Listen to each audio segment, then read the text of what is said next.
और एक और खबर, विपक्ष का चेहरा ममता, ये बड़ा सवाल है। दिल्ली दौरे पर बंगाल की सीएम ममता बनर्जी हैं और आज कांग्रेस अध्यक्ष सोनिया गांधी से मुलाकात करेंगी पश्चिम बंगाल की मुख्यमंत्री ममता बनर्जी। और ये मुलाकात आज शाम 4:30 बजे 10 जनपथ पर होगी। और इसके अलावा ममता बनर्जी आज दिल्ली के मुख्यमंत्री अरविंद केजरीवाल से भी मुलाकात करेंगी। कहा तो यहां तक जा रहा है कि ममता आज शरद पवार के साथ भी मुलाकात कर सकती हैं। इससे पहले ममता बनर्जी ने कल प्रधानमंत्री नरेंद्र मोदी से भी मुलाकात की थी और ममता ने पीएम मोदी से बंगाल के लिए कोरोना वैक्सीन की मांग की है। और वहीं जासूसी कांड पर ममता बनर्जी ने जल्द सर्वदलीय बैठक बुलाने की भी मांग की। ऐसा माना जा रहा है कि ममता बनर्जी अपने 5 दिन के दिल्ली दौरे के दौरान विपक्ष को एकजुट करने की कोशिश कर रही है, लेकिन क्या वो विपक्ष को समेट पाएंगी, क्या विपक्ष को एक कर पाएंगी, ये बड़ी बात है। लेकिन 2 मुलाकातें खास, कल प्रधानमंत्री नरेंद्र मोदी से वो मिली, उस मुलाकात की तस्वीर इस वक्त आप देख रहे हैं। और आज सोनिया गांधी से ममता बनर्जी की मुलाकात होनी है। इस मुलाकात में क्या बात रहेगी, इस पर लगातार हमारी नजर है। लेकिन कोशिश दीदी की यही है कि पश्चिम बंगाल एक बार फिर से फतह करने के बाद वो दिल्ली में कमान संभालने के लिए पहुंची हुई है। तमाम जो विपक्षी पार्टियों के बड़े नेता हैं, 2024 के लिए एक मत करने की उनकी कोशिश। और कल ममता बनर्जी ने पीएम से मुलाकात की। मुलाकात के बाद पश्चिम बंगाल की सीएम ममता बनर्जी ने वैक्सीन और पेगासस के मुद्दे पर सरकार को घेरा। क्या कुछ कहा, ये सुनिए। और पेगासस में मैं चाहती हूँ कि प्राइम मिनिस्टर एक ऑल पॉलिटिकल पार्टी मीटिंग बुलाए, मीटिंग बुला के सबको साथ बात करके ओपिनियन लेके कोई ना कोई सुप्रीम कोर्ट से इंक्वायरी हम लोग को होना चाहिए। और ये टोटली कार्टिसी विजिट है, लेकिन कार्टिसी विजिट का साथ साथ में मैंने कोविड के बारे में थोड़ा चर्चा किया कि कोविड में हमारा जो वैक्सीन मिला है, जो मेडिसिन मिला है, इसमें थोड़ा और ज़्यादा हमारा चाहिए। इसी के लिए कि हर स्टेट को मिले, हमारा कोई एतराज़ नहीं है, लेकिन हमारा स्टेट में पॉपुलेशन का जो है, पॉपुलेशन का मुताबिक बहुत सारे स्टेट से बहुत कम मिला है। हॉल में जाने से सबका साथ मिल सकते थे, लेकिन सेंट्रल हॉल में जब journalist are not allowed, how do I go there? Even हम जाने से भी सबका साथ मिल होगा, इसका कोई कंफर्मेशन भी नहीं है, because central hall nobody is allowed now it is. और पीएम मोदी के साथ ममता बनर्जी की मुलाकात को औपचारिक माना जा रहा है, क्योंकि ममता का मुख्य मकसद विपक्षी नेताओं से मुलाकात कर बीजेपी विरोधी मोर्चे की बुनियाद रखना है। और इसी सिलसिले में ममता बनर्जी ने यूपी के पूर्व मुख्यमंत्री और समाजवादी पार्टी के मुखिया अखिलेश यादव से भी मुलाकात की। ममता बनर्जी कांग्रेस नेता कमलनाथ और आनंद शर्मा से मिलने पहुंची, उनसे भी मुलाकात हुई। मुलाकात के बाद कांग्रेस नेताओं ने क्या कुछ कहा है, सुनिए। देश में आज क्या स्थिति है, आज महंगाई,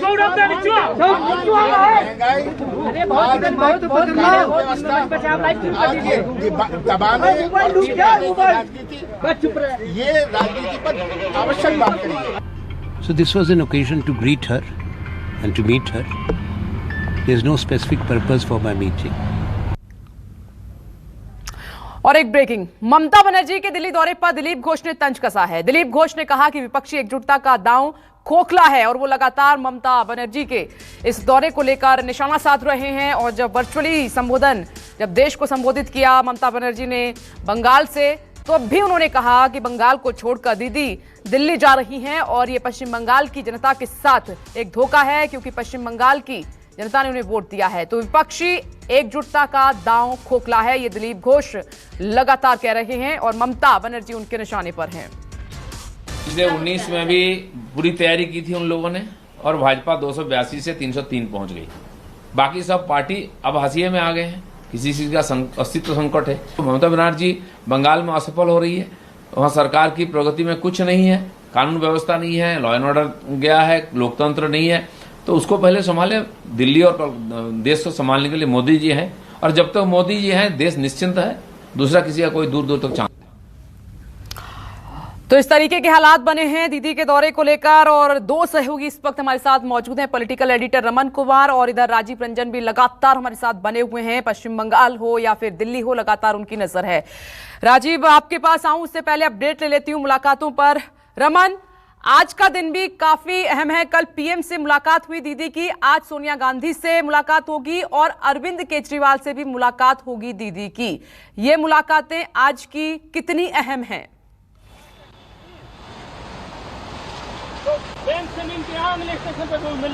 देखिए, काफी महत्वपूर्ण है, क्योंकि देश के 3 बड़े नेताओं, इसमें शरद पवार का भी नाम आ रहा है कि शरद पवार से भी इनकी मुलाकात आज होने वाली है।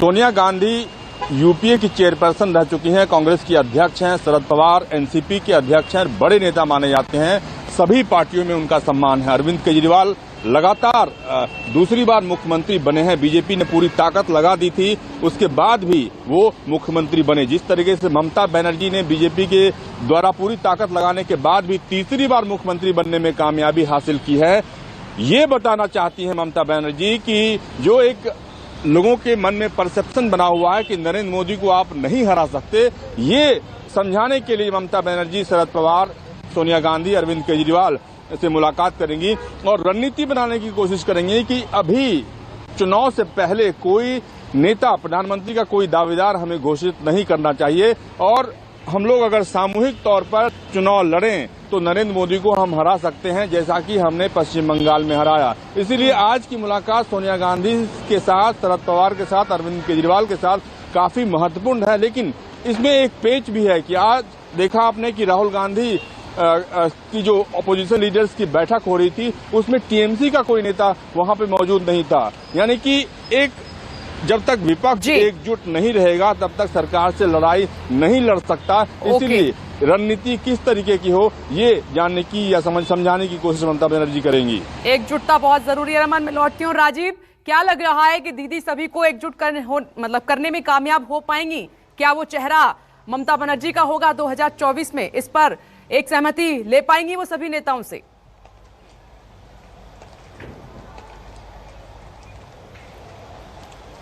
देखिए विपनेश, इसमें तो मुझे बहुत संदेह लगता है कि ममता बनर्जी विपक्ष का चेहरा 2024 में चुनाव के पहले हो पाएंगी। उसकी वजह साफ है कि ममता बनर्जी का प्रभाव अभी तक अगर आप देखें तो एक राज्य तक है, पश्चिम बंगाल तक। अगर आप ये भी देखें कि ममता बनर्जी की जो पिछले हाल के दिनों में सक्रियता है राष्ट्रीय स्तर पर, तो उसका जवाब देने के लिए पश्चिम बंगाल के नेता को ही लगाया जाता है। बीजेपी की ये पूरी कोशिश है कि ममता बनर्जी को एक रीजनल लीडर से ज्यादा तवज्जो न दी जाए, एक राज्य के नेता से ज्यादा।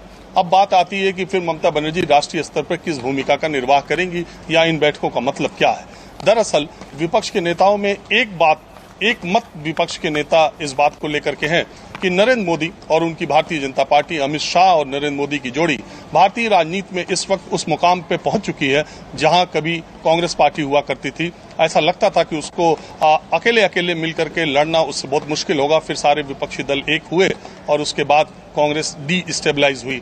अब उसी तरह से विपक्ष के नेताओं का, खास करके शरद पवार का, खास करके ममता बनर्जी का ये मानना है कि नरेंद्र मोदी से लड़ने के लिए विपक्ष को एकमत होना जरूरी होगा और जो जहां जिसका मजबूत गढ़ है वो वहां का चेहरा बने और उसको सारा विपक्ष वहां पर समर्थन दे। अगर आप इस तरह से सीटों के गणित के हिसाब से देखेंगी तो देश में तकरीबन 200 लोकसभा सीटें ऐसी हैं जिसमें कांग्रेस पार्टी और बीजेपी का आमने सामने की लड़ाई है। बाकी जगहों पर जो क्षेत्रीय छत्रप है वो बीजेपी से मोर्चा ले रहे हैं अलग अलग राज्यों में। ममता बनर्जी की कोशिश ये है कि ममता बनर्जी ये कन्विंस करने की कोशिश नेताओं को कर रही हैं कि जो नेता जहां बीजेपी को, जहां प्रधानमंत्री नरेंद्र मोदी, अमित शाह की बीजेपी को टक्कर दे सकता हो, उस नेता के पीछे ही बाकी विपक्ष लामबंद हो। इस तरह से वो पश्चिम बंगाल की एक छत्र एकमात्र नेता बनेंगी और दूसरे राज्यों के दूसरे लोगों को आपने देखा अखिलेश यादव को कैसे एनसीपी ने समर्थन दिया है उत्तर प्रदेश में। तो इसी तरह स्टेट वाइज जो बीजेपी से लड़ने वाली शक्तियां हैं उनको मजबूत किया जाए और इस बात का फैसला 2024 के चुनावी नतीजों के बाद जैसा हो वैसा देखा जाए, जिसकी जैसी शक्ति हो, जिसके लिए जैसा समर्थन हो। तो ये अभी कवायद, अभी बहुत दिन बाकी है। भारतीय जनता पार्टी अभी इन बैठकों को ज्यादा तवज्जो नहीं दे रही है। आप देख ही रही है कि किस तरह से प्रतिक्रिया आ रही है। और राजीव, आप सही कह रहे हैं। राजीव रंजन और रमन कुमार, आप दोनों का बहुत बहुत शुक्रिया। दिल्ली के दौरे पर हैं दीदी और उस पर लगातार हमारी नजर बनी हुई है। अब नमस्कार, मैं हूं मानक गुप्ता। अगर आपको हमारा ये वीडियो पसंद आया हो तो इसे लाइक और शेयर जरूर करें और हां, हमें सब्सक्राइब और फॉलो करना ना भूलें ताकि आप देश और दुनिया की कोई खबर मिस ना करें। तो जुड़े रहिए हमारे साथ और देखते रहिए न्यूज़ 24।